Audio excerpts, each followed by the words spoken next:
It all started as always. It was an ordinary day at the end of December. I was very concerned about my latest attempt to reach my annual sales goals. So much so that I completely forgot that there were only 3 days left until Christmas. I looked around the small warehouse where my company was located and noticed several employees who were not working too hard. I hung up and headed towards them. We couldn't sell any auto parts if they were messing around. At this rate, I might have to call them into work the day after Christmas. As I walked towards them, a slender figure with long red curls reaching almost to her butt tried to intercept me. But this time she was late. By the time she placed one graceful hand on my shoulder to calm me, I had already begun my tirade. How are we supposed to achieve our sales goals if all my salespeople are hanging out in the middle of the warehouse doing nothing? I shouted. But Ev, we were trying to decide that. Began Rob, one of my oldest employees. Rob was my older sister's son, so technically he was my nephew. The strange thing was that my parents remained active in their later years, so my nephew was a year older than me. You worked? I barked. Well, no, Uncle Ev, he said, dropping his shoulders and looking at his shoes. Well, get back to work, or, nephew or not, I will fire you all, I shouted. I was starting to get excited when the same little red-haired fury pulled me away from the guys and brought me back to my office. Evan Nizer, she said sharply, what are you trying to achieve? Yelling at these guys will do nothing but further reduce their chances of meeting your sales goals. They are good guys and work hard. Do you know what they did? She looked at me and sat me back in my big, comfortable chair. They were trying to decide what to get you for Christmas. We all raised money. Every person there, whether in sales or production, chipped in. Evan, sometimes you have to take risks. Sometimes you just have to let go and let things take their course. Iris, don't start singing Doris Day songs, I snapped. Que sera, she sang, as if teasing me. Evan, this year has been hell for the auto parts market. How many of our former competitors went bankrupt this year? Before I could answer, she continued. But you got us through it all. We haven't laid off a single employee, and we're still going strong. In a year like this, I would call it smart business planning and management. But maybe we should keep your sales goal. Evan, it's Christmas. Bah, nonsense, I spat. My ass is nonsense, she retorted. Evan Nizer, there's no need to be such a Scrooge. I stared at her, clenching my fists at my sides. She stood there, unflinching, as if she knew something that no one else knew, including me. I sighed heavily and returned to my office. After me, she herded the vendors back to their tables. This little dispute was just the beginning. Shortly before lunch, a real storm began. The front door opened, and the woman, who was only 4 feet 11 inches tall, made Iris, at 5 feet 2 inches, appear tall. She also outweighed Iris by at least 100 pounds. Her hair was as black as a raven's wing, cut short and curled inwards towards her chin. Her eyes contrasted with her dark hair. They were a beautiful light blue color. Those light blue eyes, combined with very red lips and a completely angelic expression on her face, gave her such beauty that men did not notice anything else. She was wrapped in a very lush, very expensive fur coat that deceived the eye. Because of the volume of her coat, everyone thought she was much thinner than she actually was. I knew from experience that under that coat, she was as round as she appeared in it. Although she was short, she could not be called petite. Under this coat were hidden 2 breasts that were larger than her head. Unlike many big girls, she also had a very nice round butt. Her soft and quivering belly might turn some guys off, but I loved it. Ev, you should have stopped by and bought donuts for the kids to take to school, she said angrily, and my schedule has changed. I won't be able to pick them up this afternoon, so you'll have to do it. I also need one of your credit cards. Mine is at its limit again. She stood before me as if she had been born a queen, or at least elected president. There were several things I wanted to say but didn't. As usual, I simply took my card out of my wallet and gave it to her. I was overcome with anger. But I fell silent almost immediately. I swallowed my words and didn't like them. Did you want to say something? She asked. The beauty of her face was distorted with anger. What did you want to say? I know you're not going to tell me anything about me having a life or a few friends. Why can you go out almost every day, but I have to stay at home? Even your kids can go out and go to school with their fucking greedy friends. Her round figure almost vibrated with anger. I tried to calm her down, but it didn't work.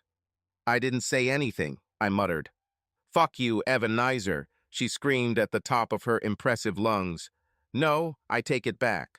The next time I have sex with you, Obama will be president. Obama is already president, Carol, I said, trying to salvage some remaining self-respect. Our argument became so loud that everyone in the office could hear us, or at least her. I'm talking about Sasha Obama, she said contemptuously. You treat me like a slave. All I do is give birth to you children and take care of the house. Should I be your housekeeper and sex slave? I deserve to live, Evan. Fuck you, I want a divorce. This was her trump card.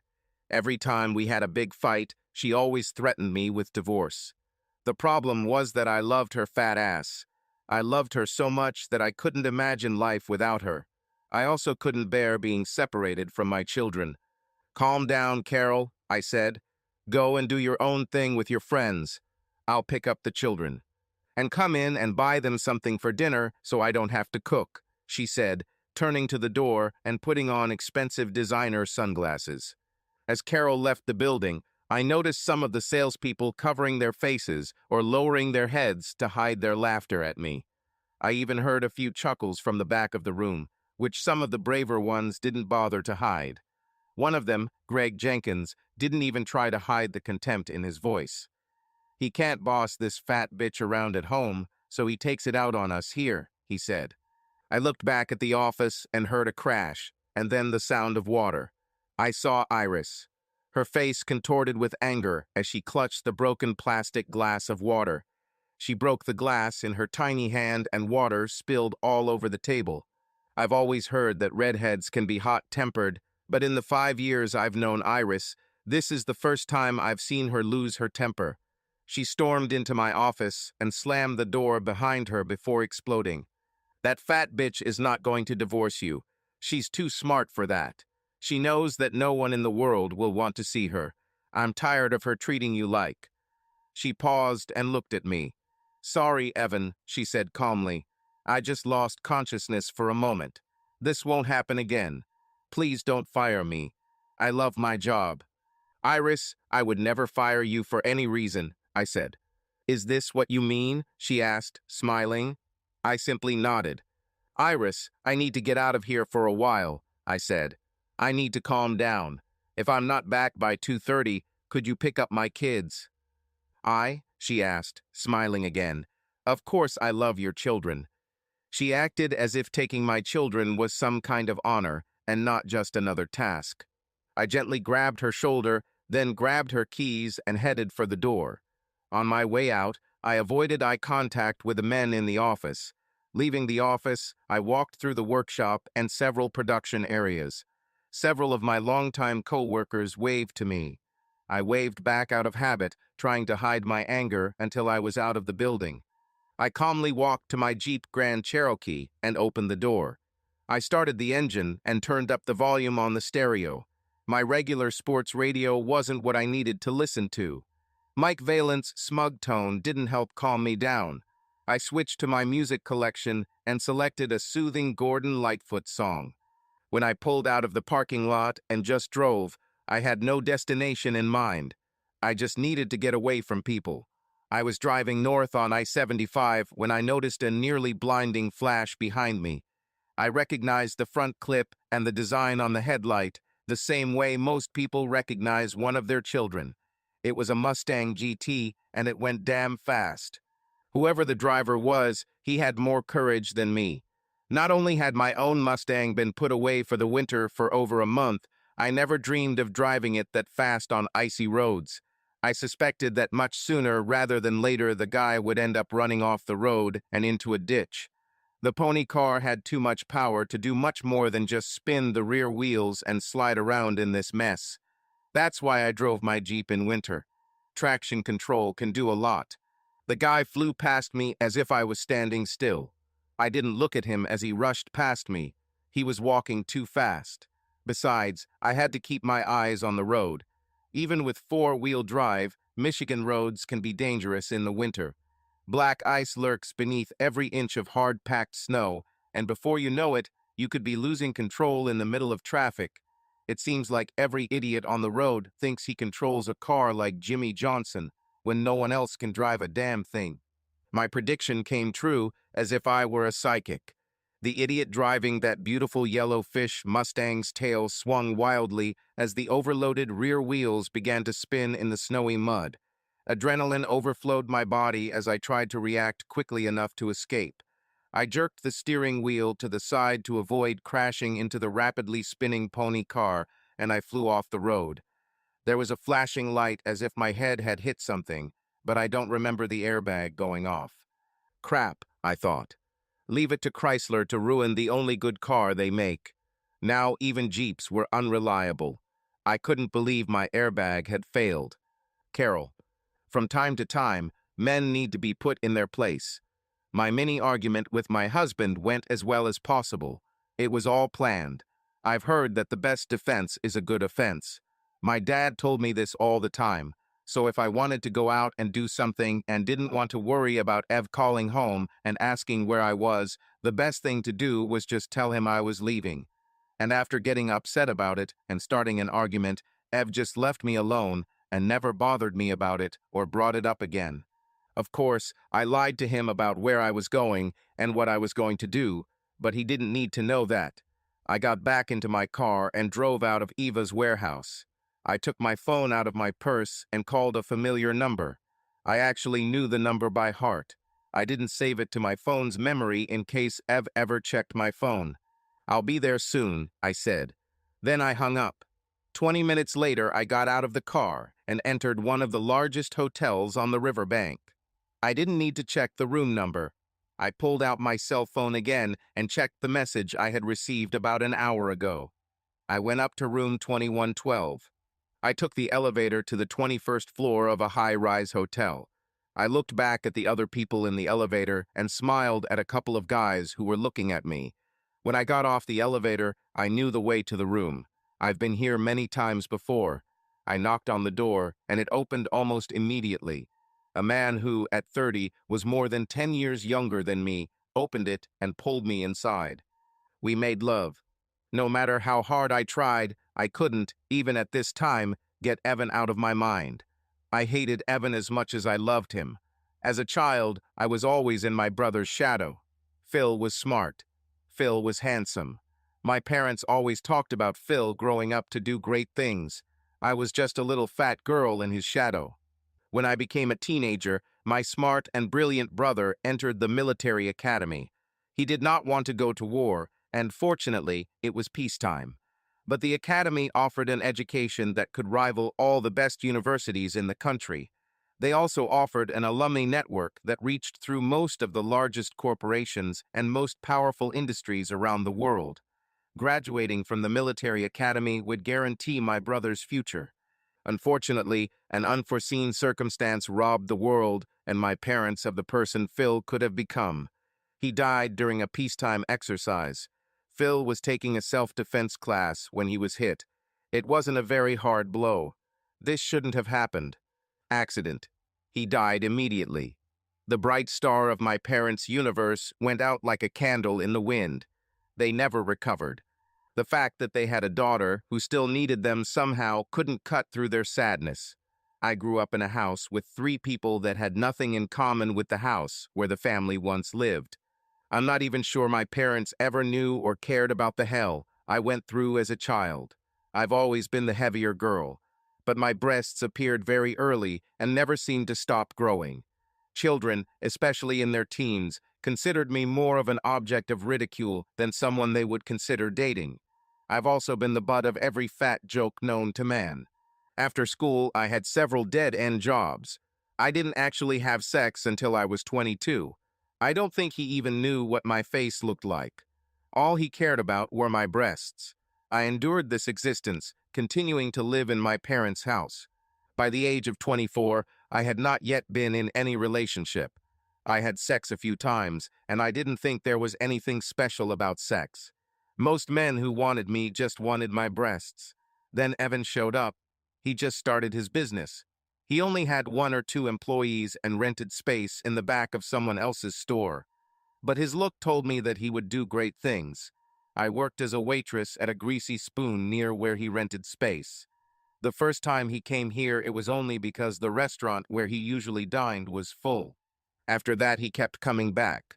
I was sure it wasn't the food. I also knew that he liked me. I decided early on that, although he was younger and less creepy than the guys I was used to, he was most attracted to my breasts. He didn't seem to be in a hurry, though. Then he seemed to gather his courage. I knew his next move would be to ask if he could take me home. Once he put me in the car, he assessed me and then headed towards the promised land or the promised mountains. Imagine my surprise when he asked me out on a date instead. "Where were you going to take me?" I asked. I didn't want him to know that it was my first date. I thought it would be something like a cinema. This way he could sense me in the dark. "I know a really great restaurant on the east side, close to the river," he said. "But if you want to go somewhere else." Shock is not a strong enough word. Then I noticed it. The first 4 buttons of my blouse were undone. I had more cleavage than a star, and he looked into my eyes. "Evan, I'll go wherever you want, anytime you want," I said.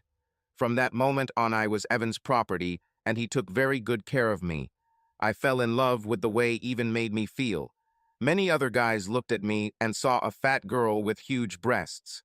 Some of them didn't give me enough attention. Some of them had just seen a pair of tits walking. I wasn't sure they even knew I was related to them. But Evan saw me. He often told me how beautiful I was, and then we didn't even have sex. I started to feel a little apprehensive about what would happen if we had sex. Will he still think I'm beautiful? Or he'll see that I'm just another fat girl and stop loving me? It was like a banned substance to me. When it finally happened, it was a life-changing event. I didn't think things between us could ever get better. In my opinion, the ideal evening involved Evan picking me up after work, taking me to his apartment, and having sex. Evan, of course, had other ideas. He continued to take me to shows, restaurants, outings, and other events. He wasn't ashamed of me. He seemed proud of me. Then he threw my whole world into turmoil. One evening, Evan took me to his house. He sat me down, but I had no idea what was about to happen. He knelt down, and I closed my eyes in anticipation of the pleasure to come. I waited a few seconds, thinking he was teasing me. When after a few moments nothing happened, I opened one eye and went into shock. Evan was on one knee in front of me and held out the most beautiful ring I had ever seen. I was in a daze. "Carol, are you going to give me an answer, or do you need time to think?" he asked. In an instant, my life changed. Until that evening, I kept Evan a secret. Only the women I worked with knew about him. None of my family or friends knew anything about him outside of work. That way, if something went wrong, no one would be able to laugh at me or look down on me. What I hated most was the way the poor fat girl looked. That evening, I took Evan home and introduced him to his parents. The next morning, I started moving my things into Evan's apartment. I was happier than I had ever been in my life. Another benefit that I never expected was that my parents were suddenly interested in me. They have never existed before. I felt like I was surrounded by love for the first time in my life. After we got married, we visited my parents often. When my children were born, we became even closer. It took me Christmas to notice the nightmare I was living. My parents gave Evan very expensive fishing equipment. My father also took Evan fishing in the Florida Keys. There were also plenty of toys for the kids. They gave me things for the children. They didn't give me a single personal gift. Then I realized that my parents don't care about me. I was surprised they even knew my fucking name. Their only interest in me was that I brought them Evan. Evan was a kind of replacement for my brother in their hearts. They also loved their grandchildren, and I was only there to take care of Evan and the kids. My own parents ignored me at every turn. It took some time, but over time I began to hate my parents. I also began to somewhat recently Evan, and even my children. I wondered what the hell was wrong with me. Why couldn't the people who gave me life see me as a special and important person? I don't know exactly when I decided to punish Evan, but I've been letting Billy have sex with me for the past year. I see Billy at least a couple times a week, and every time I feel like I'm hitting back at Evan and my parents. I guess I'm punishing my parents for never treating me the way they treated my brother, or the way they now treat Evan and my children. And I'm punishing Evan for taking my parents' attention away from me. Billy and I will line up and go to bed. Before leaving the hotel, I left him some money. Billy doesn't have a job, so he needs my help. Giving him money is the least I can do for him. Billy loves me, not my parents, and not my children. Billy is all mine. Evan. I was awakened by a knock on the windshield. There was a guy in my Jeep. My head felt very strange. I looked around and noticed that my Jeep was totaled. I got off the road. I remember thinking, this isn't my damn airbag. I was clearly wrong as the remains of the airbag flew out of my steering column. I looked at the guy knocking on the window and tried to open the door. He opened the door and started talking to me. "Are you okay, Evan?" he asked. He seemed concerned about my well-being. He probably just didn't want me to sue him for running me off the damn road. I carefully moved my upper limbs and then my lower limbs. I tried to get out of the wrecked Jeep and found that I could. In my mind, this meant that I was physically fine. At least I didn't find any serious injuries. "You're okay, Evan," he said. For some reason, I believed him. Then the anger I was trying to dispel came back. Considering the fact that the bastard crashed my car, my anger was justified. "How the hell do you know if I'm okay?" I suddenly screamed. "Are you a doctor, or do you play one on TV?" He looked surprised. There was no fear in him at all. When I looked at him, not knowing exactly what he expected of me, he seemed almost too calm. As I looked at him, the engine of a nearby Mustang idled. Evan, you need to calm down," he said, looking at the yellow Mustang. "Who the hell are you?" I asked. "Can I see your insurance information and ID?" "I'm Tim Matthews," he smiled. "There's nothing wrong with your car. You don't need to involve insurance agencies." "Oh crap," I said. "You don't have any fucking insurance, do you?" "We don't need no stinking insurance," he laughed. "There's nothing wrong with your car. Let's start." He gently grabbed my hand and led me to his Mustang. As we approached, the car, experiencing an almost eerie atmosphere that was more reminiscent of Halloween than Christmas, started the engine again. A little snow began to fall, but, strangely enough, not a single snow fell on the car. Every shiny body panel seemed dry and untouched by moisture and snow. It seemed strange to me that the car was dry and shiny while snow was falling around us. I looked at the driver again. Tim, where are we going?" I asked. "I'm doing a favor for a friend," he said. "I have something to show you. Come on, we don't have much time. Chrissy won't hurt you." For some reason, I just didn't want to argue. He really seemed trustworthy. His car scared me. Nevertheless, I got into the car. I sank into the rich, thick skin. "Tim, maybe you should slow down a little," I said. He just laughed. He released the parking brake and gave the engine some gas. The car rushed forward faster than I had ever felt. Even on snowy and slushy roads, the tires seemed to bite and propel the car forward with the confidence of a mountain goat. I looked at the speedometer and noticed that we were passing cars as if they were standing still. 100 miles an hour in the sleet seemed stupid. 150 assured me that we would not survive this trip. As we sped along at 200 miles an hour, with little movement outside the windows, Tim casually reached out and turned on the stereo. The song sounded very cheerful, the ringing of bells and the conversation of an old man. When they got to the chorus of the song, I realized Tim was crazy.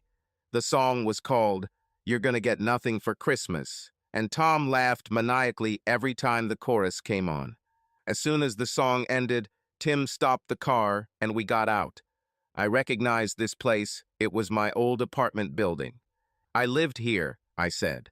Tim simply smiled and said, "Yes." I followed him into the building, thinking that perhaps we had come here to call the police and report the incident. He grabbed my hand, and we walked straight through the wall. It was truly disorienting. It scared me a lot. When I came to my senses and my mind began to function at a level close to normal, I noticed that we had entered the apartment. We looked at the two people on the couch. A woman was lying with a man on the sofa. They watched TV, and she snuggled up to him. She looked familiar, but her hair confused me. Then I remembered. For the past 5 years, Carol has kept her hair short. I looked at myself, how I made love to my wife before we got married. "Damn, what huge breasts," Tim shouted. "This is my wife, you bastard." "Hey, wait a minute. How the hell do you do that? What are we doing here?" I asked. "My friend wanted you to see this," he said calmly. "Who is your friend, and why does he want us to watch me make love to my wife?" I asked.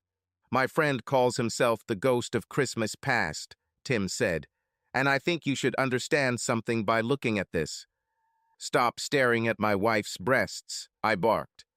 "Wait, did you say the ghost of Christmas past?" "Yes," he said. "Relax, they can neither see nor hear us, so she will never know that I saw her breasts." "Yes, but I will know. And that's my wife you're staring at," I said. God, she was beautiful back then. Looking at her face, I saw nothing but love in her eyes. This was before she became such a spoiled bitch. I wondered what had changed. Was it because of me? Did I do something to cause such a drastic change in her behavior? "It's not because of you, buddy," Tim said, as if he was reading my thoughts. "Quick test. What do we see?" "What do you mean?" I asked. "Come on, Evan. Use your head. These are two mad lovers, right?" He just looked at me. "Nod if you're still with me." I nodded my head, and he shook his as if he didn't believe me. "Chrissy," he shouted, and suddenly we were outside, standing in front of his yellow Mustang. We got into the car, and before I could fasten my seatbelt, he was already driving. Trees, houses, people, and cars rushed past the window with stunning speed. We drove past the police car so fast that I doubt the officers even saw us. The strangest thing about it was that for a while along the way the temperature rose and the sun came out. Then, as I watched, the leaves on the trees changed color, and suddenly it was winter again. We parked in my driveway, but the house looked different. The fence we put up a few years ago is gone, and looking at the backyard, I didn't see a pool or a deck. It was strange. I looked at him to ask a question, but he was already outside the car. "Hurry up, man, we're limited on time," he said. I got out of the car and was confused. "What the hell are we looking for?" He grabbed my hand and walked through the wall. I was ready for his trick this time. We entered a scene that should have happened 3 or 4 years ago. My family was together, but the children were probably only 5 and 6 years old. Apparently, it was Christmas morning. I started to see something. The first place we visited was also at Christmas. Iris and I just got together. This was our first Christmas together. Then we couldn't tear ourselves away from each other. The scene we were watching now was years later. We had money and we spent it on children. But Carol and I were still madly in love with each other. While watching this scene, I noticed something. I walked up to the stage a few inches from Iris and looked closely at her face. Her face was different. I couldn't pinpoint exactly what the difference was, but there was one. Her face became harder. Perhaps it was because of the passing years or the challenges we faced. I looked at Tim. "Well, your head is partially out of your ass," he chuckled, "but you still don't see everything. At least you noticed something, so maybe you still have a chance." I went to the kitchen. I looked at the calendar on the refrigerator. It was Christmas 2009, 4 years ago. "Can I have some hint?" I asked. "Am I looking at Carol or at myself?" "Evan, think about what you just saw. You think the difference in your wife is all the crap you've been through, right? This is the dumbest damn thing I've ever heard. Your wife doesn't do anything. You are the one who goes out and works. Where is she going to run into trouble? Maybe she had a heart attack between the refrigerator and the couch." "What do you have against fat women?" I asked. "All women are beautiful in their own way. Different men like different types of women. We don't all fit into the same box. Well, your wife certainly doesn't fit into most boxes, he chuckled. You liked her breasts enough. So maybe you like fat girls, but you're just ashamed of it. I think you're a secret curvy fan. I think you're secretly an idiot, he said angrily. I have no problems with fat girls. I have a problem with dirty, cheating prostitutes who...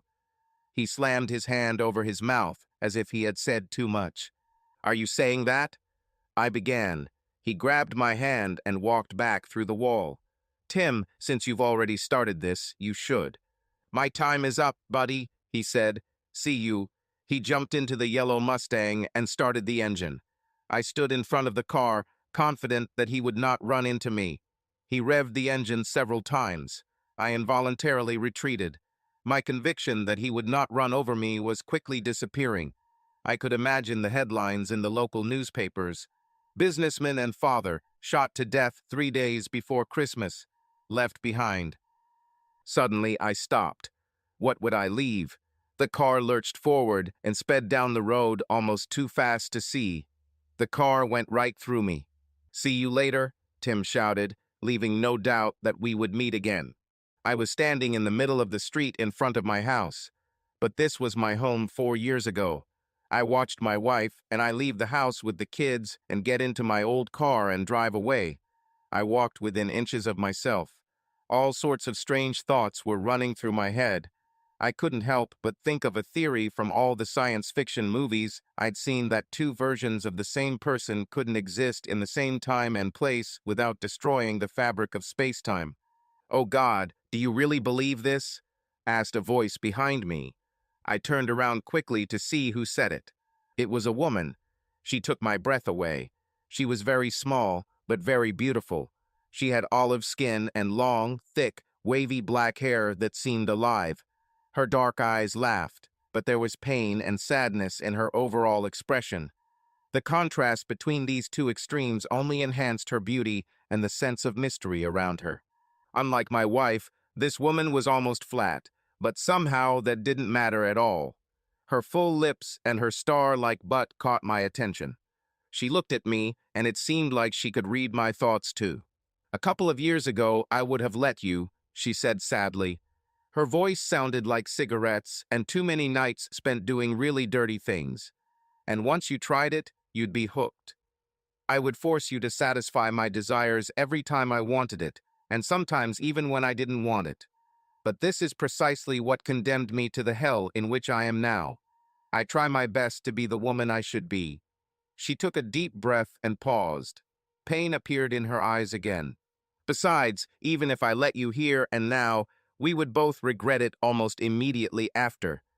I know you would regret it. You're too much like Tim not to regret it," she said. "Are you Tim's wife?" I asked.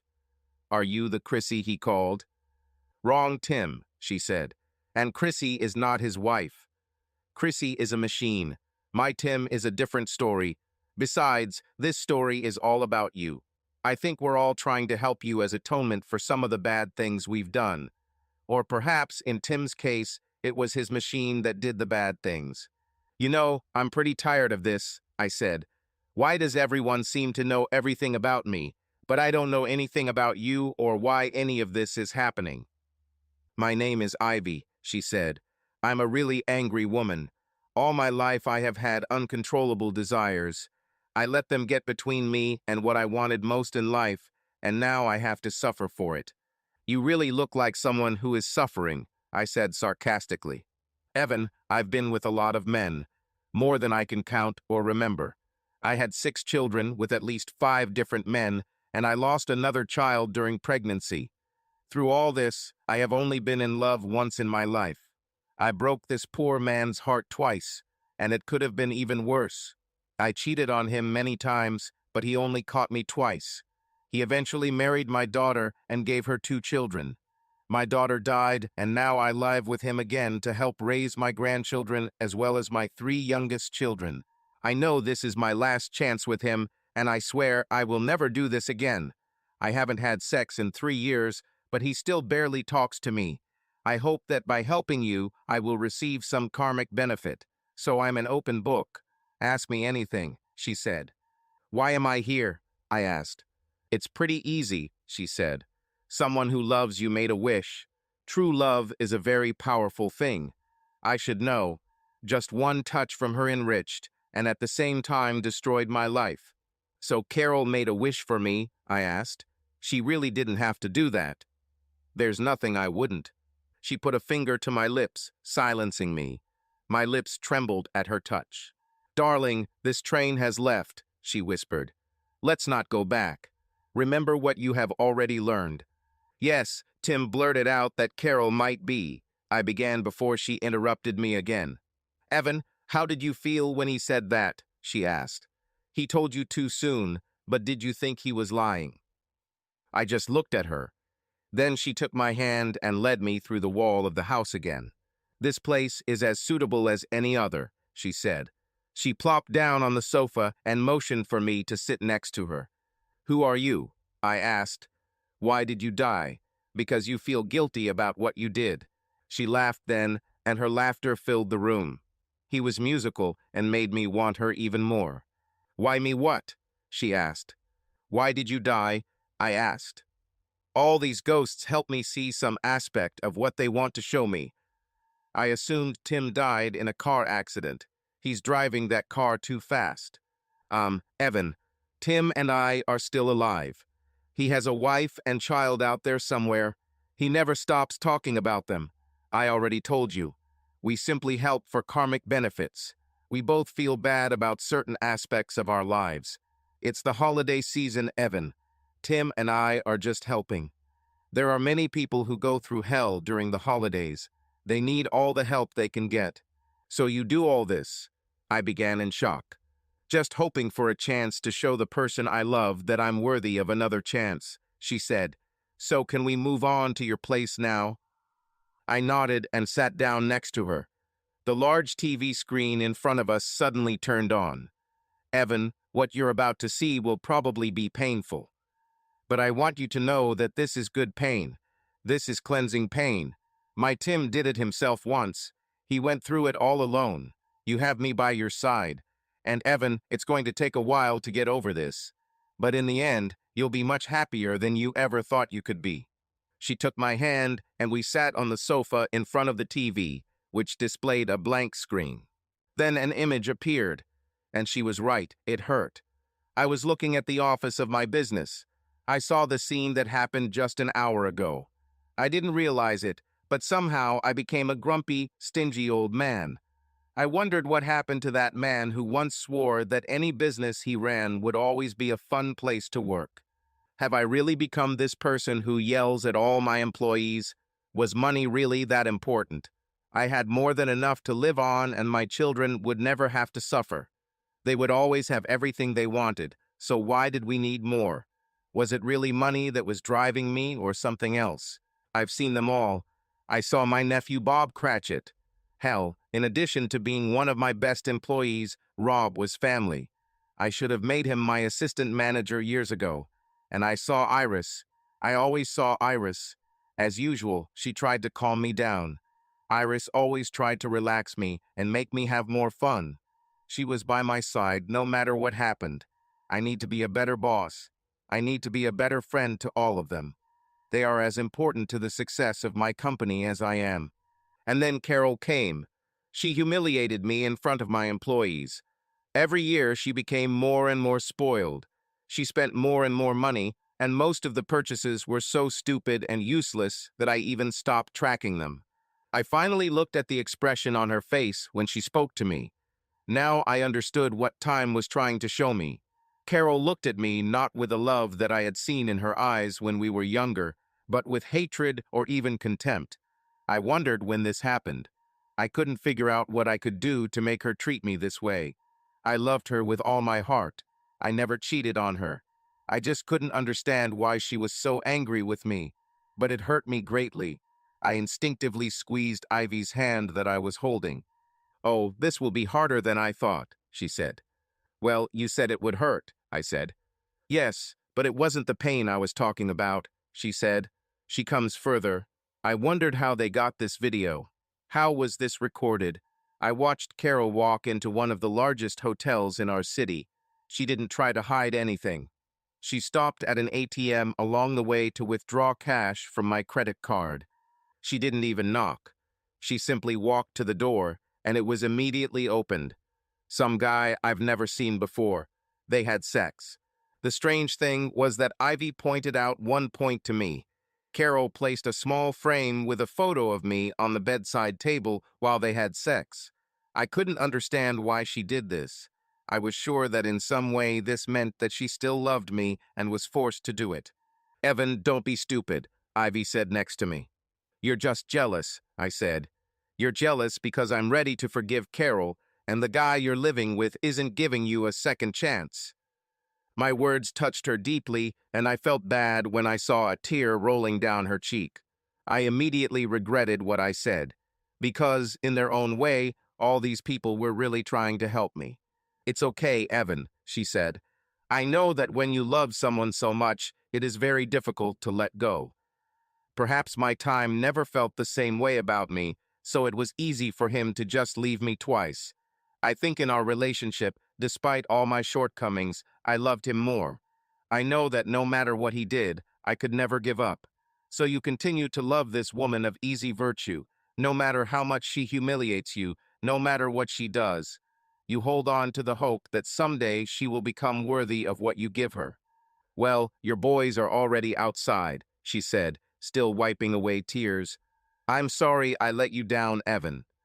But maybe that's how it was meant to be." "What kind of boys?" I asked. "I have only one son, and he is only 9 years old. You must be the ghost of Christmas present, right?" I turned to her, but she was no longer there. I walked to the door and looked outside. 2 young men were walking down the driveway. None of them looked happy to see me. One of them, chubby okay, he was fat. The guy had a lot of Carol's traits. This guy was so fat that it looked like he had her breasts too. He looked really depressed. "I'm so sorry for you, Dad," he said. "You really tried." The other guy kept looking at the ground. He didn't want to look me in the eyes. "Don't pay attention to him," said the plump guy. "He doesn't want you to see his face. He's usually always happy, but now he's scared to death that you'll see his face and recognize him. He is also afraid that you will make the wrong decision and I will be born in his place. Try not to look at him, okay? Wait, aren't you afraid that I'll make the wrong decision and he will be born?" I asked. "Hell no," he said. "We are actually the same person. You only have one chance. If you hit the wrong target, it will be wasted. Besides, I don't want to live like this. If things go this way, my potential will be wasted. I only see death in my future. The pain becomes too much. Let's get this over with." They positioned themselves so that one was on each side of me, and each grabbed a hand. We took a step as if stepping off a curb, and when the step was completed, there is no other way to explain it, but we were somewhere else. Where just a few seconds ago we had been standing on an empty suburban street, we suddenly found ourselves on the corner of a busy city avenue in front of a very busy pub. People came and went at breakneck speed. The guys led me inside, and we managed to grab a small booth in the back of the place. Our timing was so precise that it couldn't have been an accident.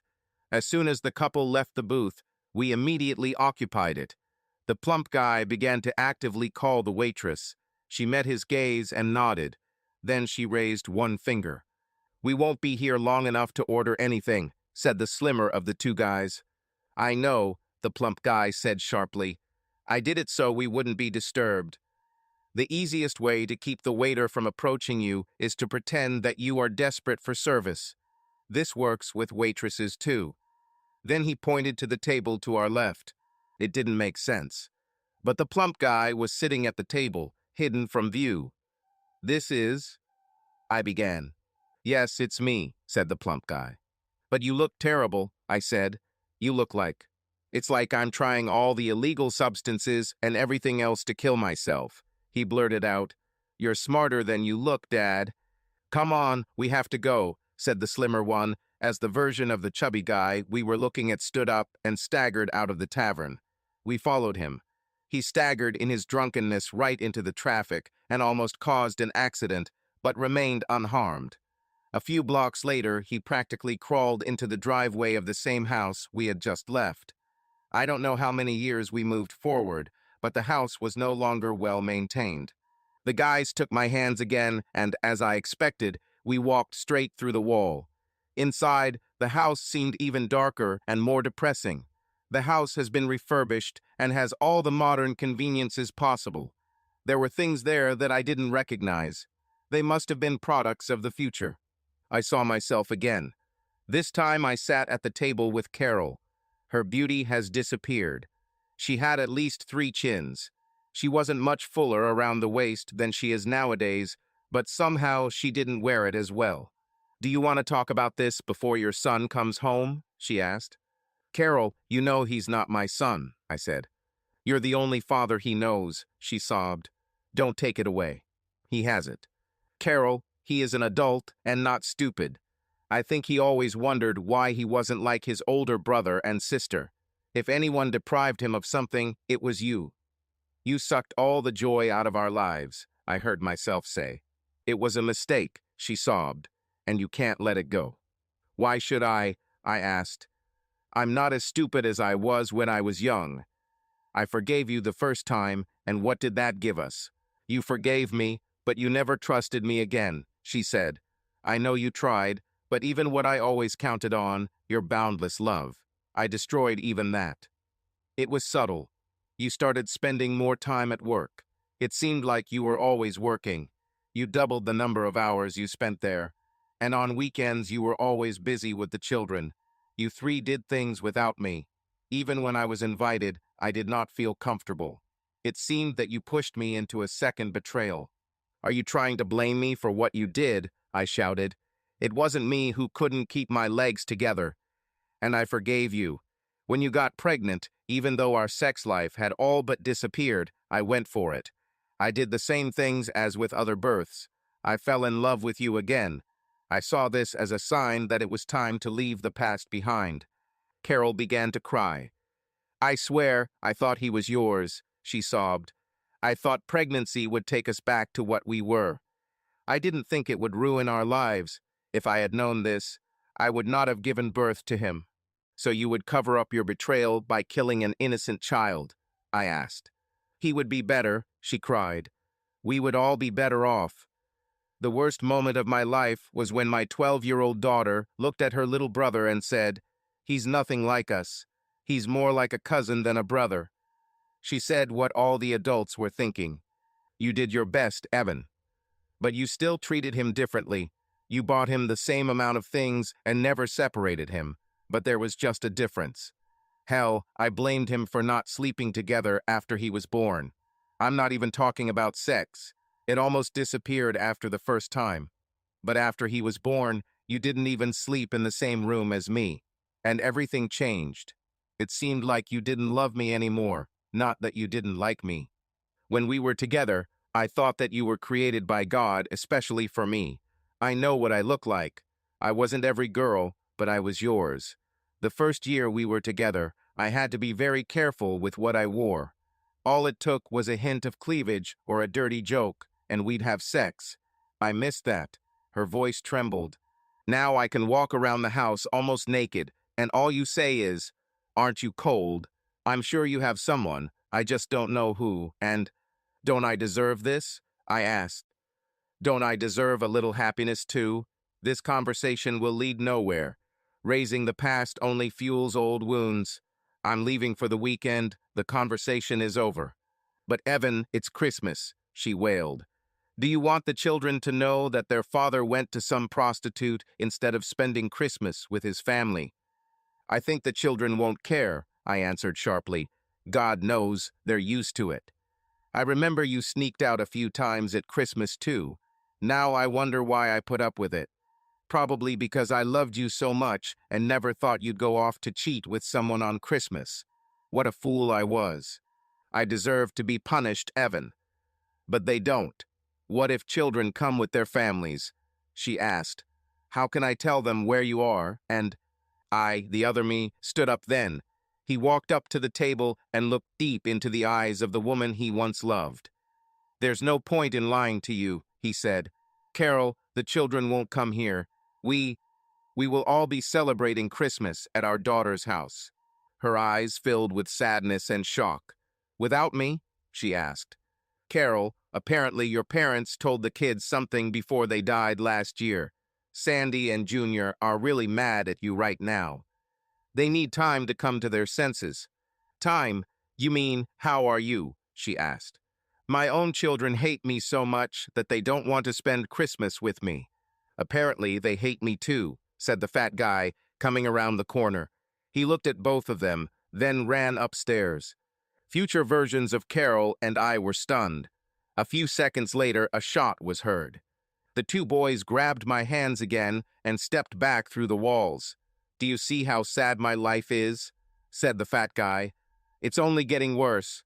I didn't die, but I seriously disfigured myself, but I survived. Can you believe it? I shook my head. I looked at the other boy. Is your life as lousy as his? I asked. Because if so, I don't want to see it. Relax, said the other boy. My life is great. We all love each other. My older brother and sister loved me and spoiled me while I was growing up. You and Mom are happier than ever. In fact, the day after Christmas, the two of you leave for your 10th honeymoon. I almost regret that you are not leaving, but I cannot persuade you to stay. Why don't you want us to leave? I asked, still trying to see his face. Because Sandy and Junior have their own lives and families, he said. I am the one who followed in your footsteps, Dad. This is the first time you've left me in charge of the business. I'm not sure I'm ready. You can handle it, I said. I guess you have my business acumen and... Damn, I hope you don't have Carol's ability to spend money. That's impossible, Dad, he laughed. Then he turned away sadly. I turned to the fat guy, who seemed even more depressed.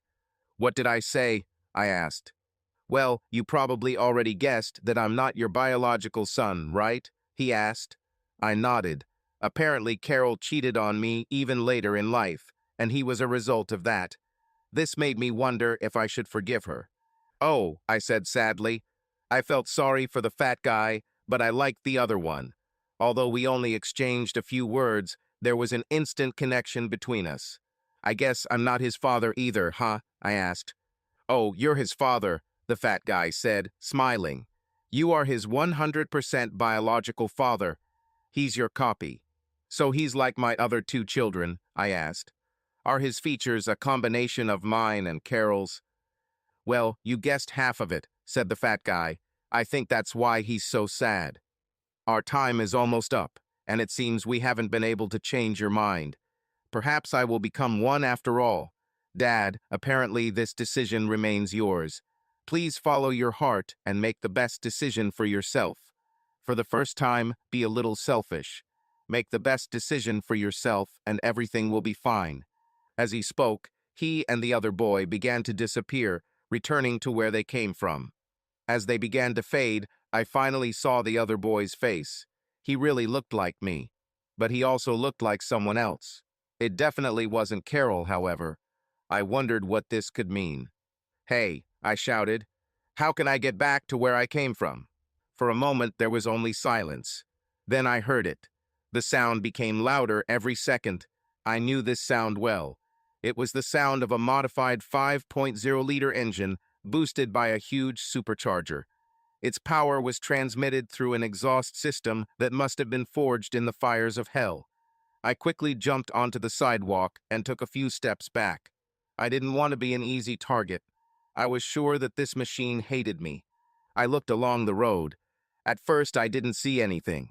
Then, like lightning descending from the sky, a yellow Mustang burst into my field of vision. The next moment, Tim was already getting out of the car and looking at his watch, motioning for me to sit down. I got into the car next to him and fastened my seatbelt. You know, Evan, Chrissy doesn't hate you. Okay, she doesn't hate you more than anyone else she hates. I think in your case, it has more to do with the fact that she simply doesn't respect you. Okay, thanks, I guess, I said. As the familiar distortion of reality set in, I spoke again. Tim, can I do something on the way home? I asked. When would you like to go? He asked with a smile. What about the month before you took me? I said. And do you know anyone who? Damn, I don't know how much time has passed. Who can judge the time in such a situation? But I woke up driving my Jeep. There was a sparkle in my eyes, and I was determined. I slammed on the brakes as a blindingly bright yellow Mustang swerved into my lane and sped ahead. This time I avoided the accident and saw Tim waving at me in the rearview mirror. I turned off the highway and drove back to work. As soon as I walked through the door, Iris jumped to her feet. "You came back quickly," she said. "Are you okay?"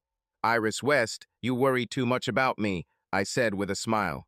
"It's my job," she said, blushing. "Maybe this is more than a job," I said. Her face turned as red as her hair. Before she could respond, the doors swung open and several men carrying huge stacks of pizza entered the room. Another guy came in and started setting up the DJ booth in the middle of the office. For several minutes, the music played throughout the office. "Hey," Greg Jenkins shouted, "how should I deal with this noise?" "Well, Greg," I said, "we're having a Christmas party. I'm going to give everyone their Christmas bonuses, and then we'll party like it's 1999. But you won't have to worry about meeting your sales targets anymore, because I made some vital decisions while I was away." "You were only gone for a couple of minutes," he snapped. "How important could these decisions be?" "Well, one of them was to make this place a more fun place to work, like it used to be," I said. "And another thing was to stop worrying about all this bullshit and just go with your intuition. Another thing was to stop putting up with bullshit from people who don't have my best interests at heart. And see, I heard what you said earlier, Greg. So you're fired. Get lost, buddy." He was stunned. I patted him on the back and wished him a Merry Christmas. Iris and I walked around the office, handing out bonus envelopes, while the party was in full swing. Everyone in the room was dancing or eating except Greg, who was angrily packing his things. I still hadn't made a decision about Carol, but I had a plan for any outcome. I decided to let her make the decision for me. But anyway, we had to sit down and talk after Christmas. Unfortunately, everything went wrong. Late on Christmas Day, around 11, Carol went upstairs. The children were still opening the last of their presents and deciding what they wanted to play with. I followed Carol to see what she was doing. She dressed as if she was going out. She saw me and started talking in that irritated tone that I started to hate. "I need money." "I'm going out," she said. "It's Christmas, Carol," I said angrily. "Your parents are coming, and—" "I won't be gone for more than a couple of hours," she interrupted. "You can entertain them. I need to relax with them. I doubt they'll even notice if I'm not there." Under my breath, I muttered, "Why can't Billy get along without you just once?" What did you say?" Carol asked. Her face turned pale with shock. I said, "Damn, this is stupid. Let's not fight," I said. "Go, I'll look after your parents until you get back." I forced myself to smile, but underneath that smile, I had already made my decision. In fact, Carol mistook him for me. "Carol, I can't believe how nice it was to get out of the house on Christmas Day. It was bad enough that Evan had been indulging the kids all morning. He gave me a lot of really nice gifts, but he still spent more time and energy on the children than on me. Why couldn't it just be the two of us for once, like old times?" I called my parents and told them we weren't doing anything for Christmas. Apparently, Evan called back and told them to come and visit their grandchildren. I knew this would just be another opportunity for me to be ignored and forgotten in favor of Evan and the kids. It's been like this all my life. That's when I decided to go out and spend time with someone who always put me first. I reached the hotel in record time. I felt strange. I felt like something was wrong with me. Evan was starting to get to me. He seemed so hurt when I left, and he gave in so easily, but he always did. The entire time we were together, Evan always tried to give me everything I wanted to make me happy. For a moment, I wondered why I was punishing him because my parents didn't pay attention to me. I also realized that I was transferring my anger and envy towards my brother onto my husband. But these thoughts were fleeting and disappeared as soon as the door opened and Billy pulled me inside. I decided to have fun first and then give in to the guilt. But then there was no later. He started telling Billy how sad he was that he couldn't buy his parents Christmas presents. He talked about how one day I would meet his parents, and they would love me. I reached into my purse for the money I brought him. The thought sent shivers down my spine. I would like to meet his parents. Perhaps this is what I need. Perhaps a new family is just what the doctor ordered. Maybe I need to start over without my husband and children taking up all the love and attention. But I put that thought aside when I gave Billy the money. Billy was fun and a good way to punish Evan, but he was a toy. He could never replace Evan, and I truly loved my children. Billy snatched the money from my hands as soon as the hotel room door swung open. 3 policemen burst into the room and demanded that we raise our hands. "Get dressed, fat asses," said one of them. "You are under arrest." "Why am I being arrested?" I screamed. I did not do anything. "We've been watching you for weeks, sister. We have everything recorded on video. We walked in just as you were handing him the money. We have every reason to accuse you of providing paid sexual services." I was shocked. They dragged me to the station, and Billy was taken in another car.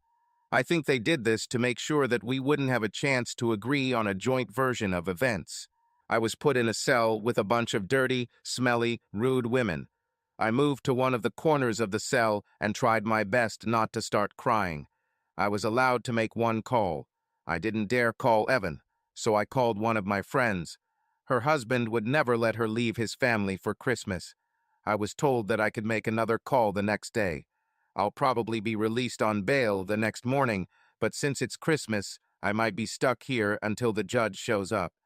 None of the judges were eager to come to work during the holidays. Then the nightmares began.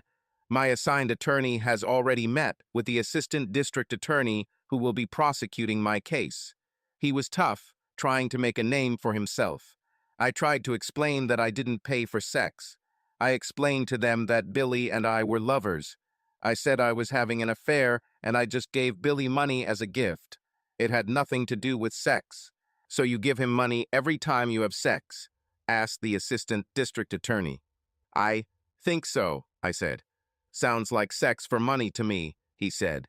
"But since this is your first time, I will let you go easily. You will receive a fine of $500 and 6 months probation. See you in court in 10 days. Call someone to pay the bail." He left the room to confront another suspect. I had no choice. I called Evan. I told him where I was and that it was a big misunderstanding. Evan came to pick me up.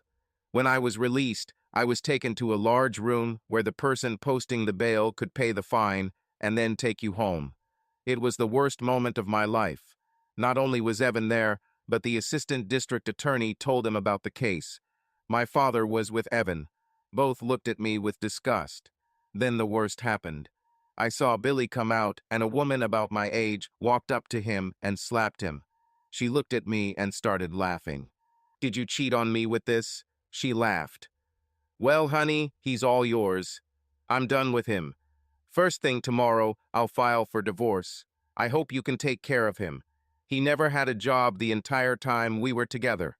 She suddenly smiled, and then she said loudly to the officer at the counter, "Oh my God, I was so upset that I forgot my wallet. Put him back in the cell. I'll be back soon." Then she started laughing again.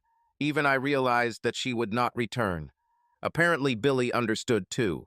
He started screaming and begging her to come back. "Elaine, I can't stand her."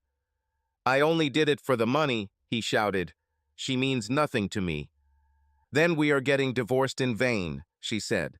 "This cop told me you two have been doing this for months." My father looked at me with disgust. Evan was much calmer. "Evan, I'm so sorry, honey," I cried. "I swear this will never happen again. As soon as we get home, I'll explain everything and—" "Carol, just save it for later when we talk," he said. He paid my bail and didn't say another word to me until we got home. He went to check on the children. They were fine. They were watching one of those Disney Christmas movies while their grandma slept on the couch.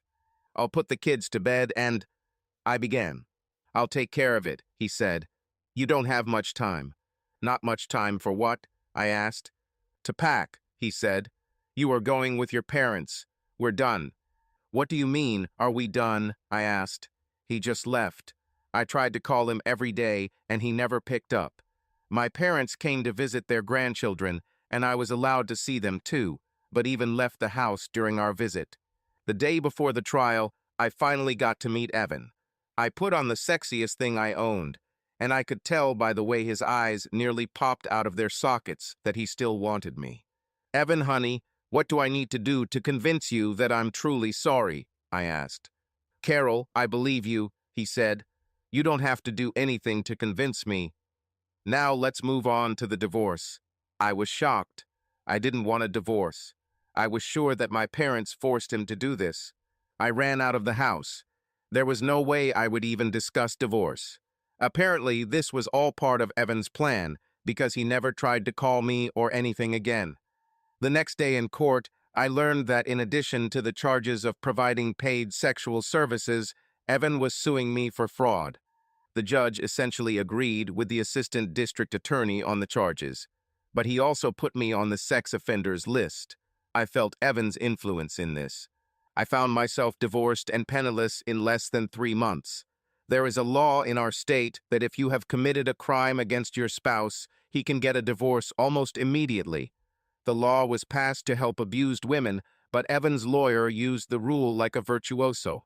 He also used the fact that I was on the sex offender registry to get full custody of the children for Evan. My parents insisted that I find a job and a place to live. Over the next few months, I learned a lot piece by piece. I learned that Evan knew about what was happening long before my arrest. He hired a private investigator to follow me about a month before I got caught. Evan's private investigator gave an anonymous tip to the district attorney and secured my arrest. I also found out that someone beat Billy up. Evan was at a school program for one of our children at the time of the beating. Several witnesses saw him there. He attended the show with our children and his secretary, Iris. It seems like Evan has been spending a lot of time with Iris since our divorce. I never loved that bitch. She was always too passionate about my husband. I was sure that they would not last long. Evan had never been into thin, almost flat women. I was allowed to see my children once every 2 weeks. They seemed happy. In fact, I have never seen them so happy. I went a little crazy when I found out that Evan and Iris were engaged. I haven't been on a single date since breaking up with Evan. I tried different dating sites. I got a lot of first dates, but most of them ended prematurely. Even when I made it clear that I was ready for sex, many men did not agree. Iris and Evan seemed to rule the world. Evan forgot about me and moved on with his life. I became obsessed with getting my husband back. I decided the best way to do this was to get Iris to leave so we could make things right. I started following her and calling her constantly. This led to me being admitted to a psychiatric clinic. The good thing was that during the 3 years I spent there, they not only helped me realize that I would never get my husband back, but also taught me how to deal with my problems related to perceived neglect from my parents. The bad news was that when I came out, Evan and Iris had a child together. Everyone in the family, including my parents, doted on this boy, including his half-brother and sister. I will never get Evan back. Even my children were very tense and uncomfortable around me during our meetings. It seemed like they had their own lives that they wanted to go back to, and I was no longer a part of those lives. Iris and I named our son Timothy Ivan, after the 2 people who were most responsible for his birth. Ty looks like me, but also inherited his mother's height. He was so small that his older brother and sister called him Little Tim. Over time, we lost track of Carol. She simply disappeared from our lives. I heard rumors that she leads a very bad life. I never followed these rumors because I didn't care. Even the children didn't mention her anymore. In her own way, she truly became the ghost of Christmas past. The good thing is that the past is behind us, so Carol belongs there. I sincerely hope that she found some kind of happiness for herself, but I don't care anymore. I'm too busy with my wife and kids to let an unpleasant memory ruin everything. The day after Christmas, my beautiful Iris and I are heading off on yet another honeymoon. I believe this is our 10th. Ty will look after the business while we're gone. It took me a while to realize that it was Iris who made the wish for a happy life for me. She was in love with me for many years before she made this wish. Wherever they are, I hope Tim and Ivy got what they wanted too, because they gave me the best Christmas present ever. Subscribe to our channel so that your love doesn't cheat on you, and go ahead and listen to the next story, because this story is nothing compared to the next one. If you're under 18, don't even think. Click to the next one. Click to the next one. Click to the next one. Click to the next